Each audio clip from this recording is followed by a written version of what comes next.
بسم اللہ الرحمن الرحیم۔ السلام علیکم۔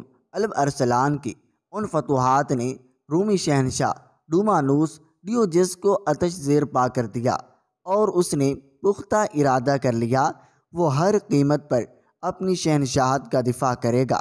اس مقصد کی خاطر اس نے اپنی پوری فوج سلجوکیوں کے خلاف جنگ میں جھانک دی۔ رومی اور سلجوکی فوج میں کئی خون ریز مارکے ہوئے۔ ملاذ کرد کا مارکہ ان سب میں زیادہ اہم ہے جو 463 ہجری میں بمطابق اگست 1070 کو برپا ہوا۔ ابن کثیر لکھتے ہیں اور اس مارکے میں روم کا بادشاہ ڈیمانوس پہاڑ کی ماند لشکر لے کر روانہ ہوا۔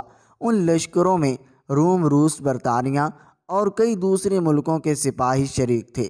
ڈومانوس کی جنگی تیاریاں بھی خوب تھیں۔ اس لشکر میں 35 بطریق بھی شریک تھے اور ہر بطریق کے ساتھ 2 لاکھ گھوڑے سوار تھے۔ 35,000 فرنگی اور 15,000 دوسرے جنگ جو اس کے علاوہ تھے جو قسطنطنیہ سے تعلق رکھتے تھے۔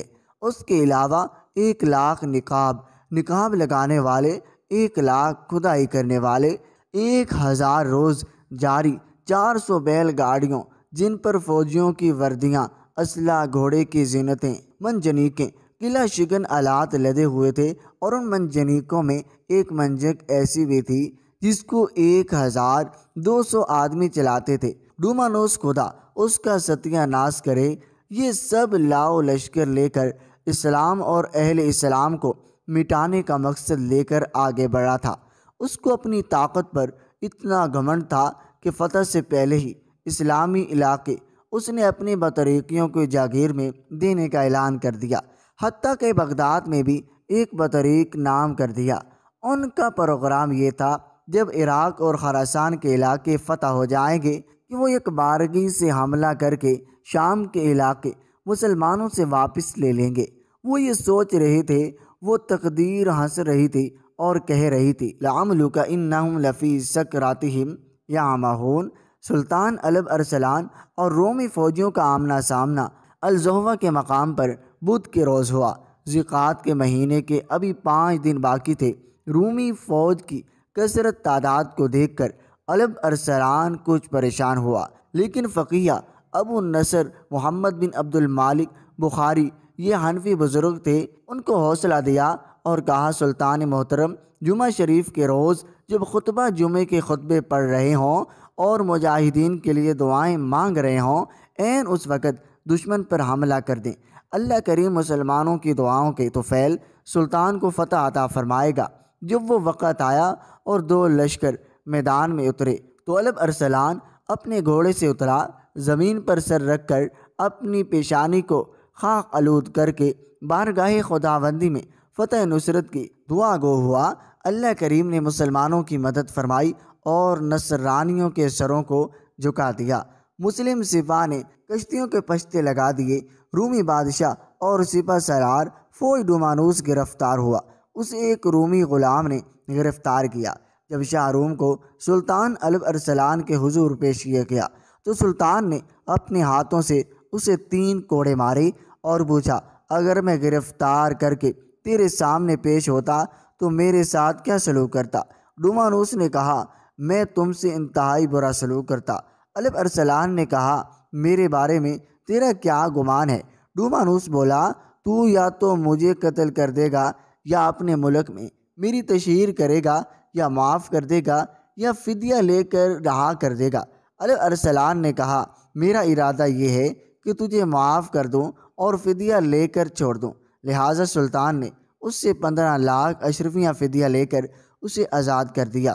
جب ڈومانوس روانہ ہونے لگا تو سلطان نے اسے پینے کے لیے مشروب دیا۔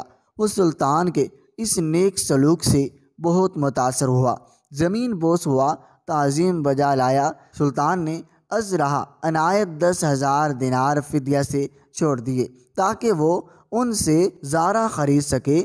خود اس کی پیشوائی کے لیے دور تک چلا۔ گرفتار شدہ بطریقوں کی ایک جماعت کو آزاد کر کے بادشاہ کے ساتھ روانہ کر دیا تاکہ وہ تنہا سفر نہ کریں۔ ان تمام نوازشات کے علاوہ اپنی طرف سے ایک محافظ دستہ بھی ان کے ساتھ کر دیا تاکہ کوئی تکلیف نہ پہنچائے۔ اس محافظ دستے کے پاس ایک جھنڈا تھا جس پر کلمہ طیبہ لا الہ الا اللہ محمد الرسول اللہ لکھا ہوا تھا۔ الب ارسلان کا ایک مختصر سا لشکر جس کی تعداد 15,000 سے زیادہ نہیں تھی کی مدد سے شہنشاہ روم ڈومانوس کے 1,00,000 سپاہیوں پر مشتمل بہت بڑے لشکر کو شکست فاش سے دوچار کرنا کوئی معمولی واقعہ نہیں تھا۔ اس واقعے نے رومیوں کو کمر توڑ کر رکھ دی۔ ایشیائی کوچک کے اکثر علاقوں میں رومی شہنشاہت کی چالیں ہل گئی۔ یہی وہ علاقے تھے جو رومی شہنشاہت کے ستوں اور بنیادی خیال کیے جاتے تھے۔ سلجوقی کی اس شاندار فتح نے بینتنی حکومت کو ان علاقوں پر بترجیح کمزور کرنا شروع کر دیا، حتیٰ کہ ایک وقت وہ بھی آیا اس قدیم ترین سلطنت کا عثمانیوں کے ہاتھوں خاتمہ ہو گیا۔ الب ارسلان ایک متقی اور پرہیزگار انسان تھا۔ فتح کے مادی اور معاوی ہر دو اسباب سے استفادہ کرتا تھا۔ علماء اسلام کی ہم نشینی سے بے راہوار ہوتا تھا، ان کی نصیحتوں کو گوش ہوش سے سنتا اور ان پر عمل کرتا۔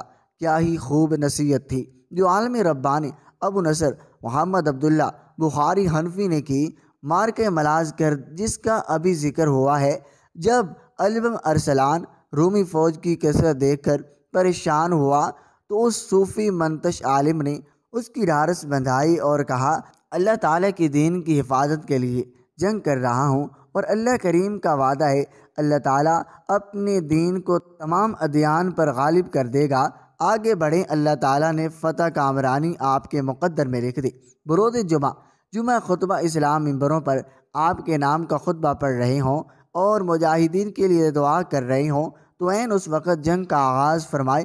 اللہ تعالیٰ مسلمانوں کی دعا کی لاج رکھے گا، آپ کی فتح یاب ہوں گے۔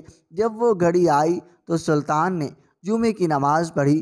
اس وقت دھاڑے مار کر فوج کی ہچکیاں بند گئی۔ پورے لشکر نے رب کے حضور گڑگڑا کر دعا کی۔ جب سلطان نماز سے فارغ ہوا تو فوج سے مخاطب ہوا، جو واپس جانا چاہتا ہے واپس چلا جائے، میری طرف سے تمہیں اجازت ہے، میں تمہیں روکتا ہوں اور نہ حکم دیتا ہوں، واپس جاؤ، تمہیں اختیار دیتا ہوں، لیکن میں اس روم شہنشاہ سے تنہا بھی لڑوں گا۔ یہ کہہ کر تیر اور کمان پھینک دی، اپنے ہاتھ سے گھوڑے کی دم باندھی، جنگی سامان زیب و تن کیا، تلوار بے نیام اور ایک آہ سر بھر کر بولا، اگر میں میدان ان جہاد میں قتل ہو جاؤں تو یہی جنگی لباس میرا کفن ہوگا۔